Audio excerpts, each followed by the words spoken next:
We all know the bland, boring, and honestly uninspired 2D side-scrollers that are the new Super Mario Bros. Games. They're not necessarily bad games, it's just that they're kinda all the same game. Yeah, idiot, didn't reach the top. So, as you can imagine, I was a little excited when they showed this new Mario game. Oh my gosh, it's Mario! Yeah! Just a little. Now the game is finally out, and in 2 days I was able to 100% the whole thing. So with every nook and cranny of this game explored, let's talk about the good, the bad, and the wonderful of Super Mario Bros. Wonder.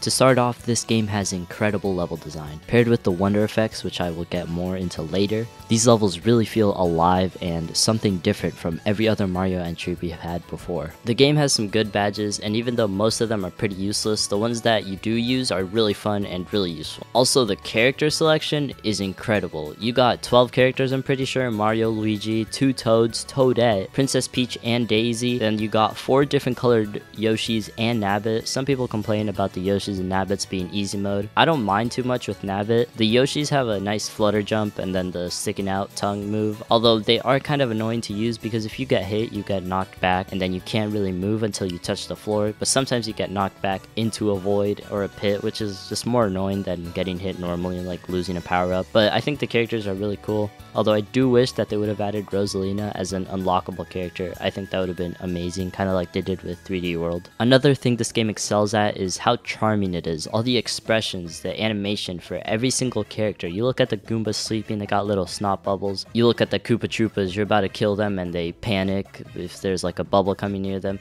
There's just a lot to this game. Just so many little details that make it that much better. One of my favorite ones is when you ground pound and it does the little drum roll and then you hit the ground and it crashes. I think it's really cool.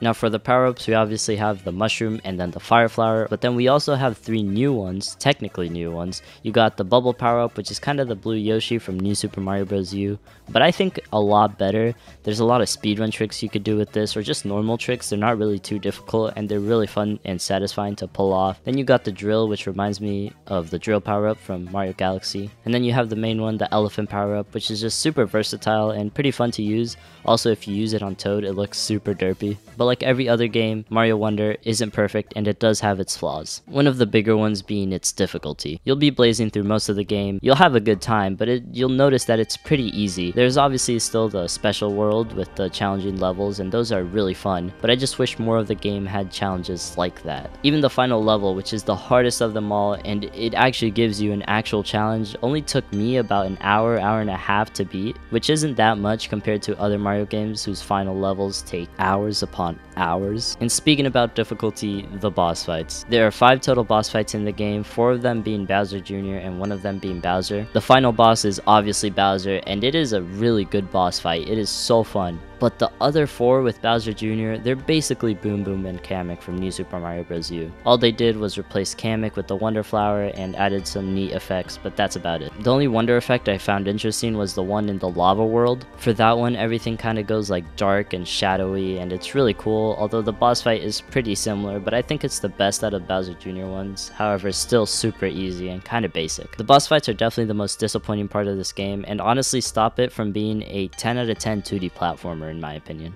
Also, the badges, I did say they're good, and some of them are, but most of them suck. If maybe they like revamped how the badge system works, maybe you could wear 2 or 3 instead of only 1, maybe mix them up. I feel like that would give a lot more variety, and maybe add a couple more badges. I think that would definitely make this badge system work a lot better. The story is the same as always, and I would say this is disappointed, but it's expected. It's always been this way, and honestly, you don't play a Mario game for the story, you play it for the gameplay, and it delivers on that front. But of course, this game isn't my favorite 2D Mario game of all time for no reason. There are just some things that make Super Mario Bros. Wonder wonderful, so let's talk about them. One of the things that makes this game stand out from every other 2D Mario game is the world map. Now the world map isn't anything special, but just every little design detail that they put into each and every one is so cool. There's secrets scattered all over the place in the overworld, and you could even find Captain Toad in some places and get some purple coins from him. I also like how they didn't go with the traditional grass, sand, and lava. Even though they are still here,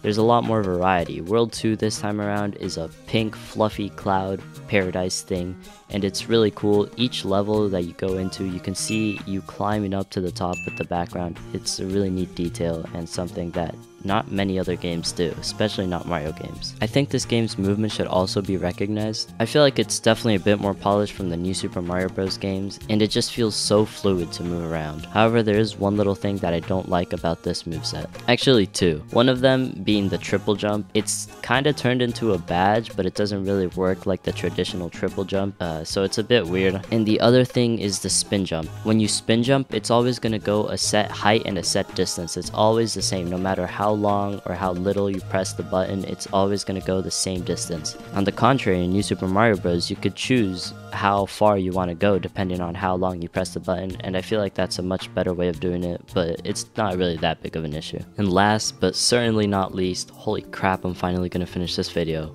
the Wonder Flowers. This seemingly simple mechanic makes this game that much more replayable, and in fact some of the levels you're gonna have to replay if you want to get all the Wonder Seeds in the level. Although you do need some Wonder Seeds to progress through the game, meaning you're gonna have to get some Wonder Flowers. You could play most levels without collecting the Wonder Flower and it'll still be a fun and enjoyable level. But then you get that Wonder Flower and you don't know what's gonna happen. It could completely flip your screen, it could do whatever it wants, and it will always surprise you and it will always be fun. I can't really think of any Wonder effects that I didn't like. I know there are some levels that force you to get the Wonder Flower, but I mean, I'm not complaining because this one I can play as a Goomba. Who wouldn't want to do that? And I think these Wonder effects are used in such a unique and creative way that make the level that much better. And that's on top of the already incredible level design. So as you've probably noticed, I really like this game, and if you don't have it, you should get it. I always think of certain games as must-haves for the Switch, and I think Mario Wonder might be one of them too. For me, this game is an 8 out of 10, and I would definitely recommend it to anyone who owns a Switch. So with that being said, that was the good, the bad, and the wonderful of Mario Wonder. See you next time.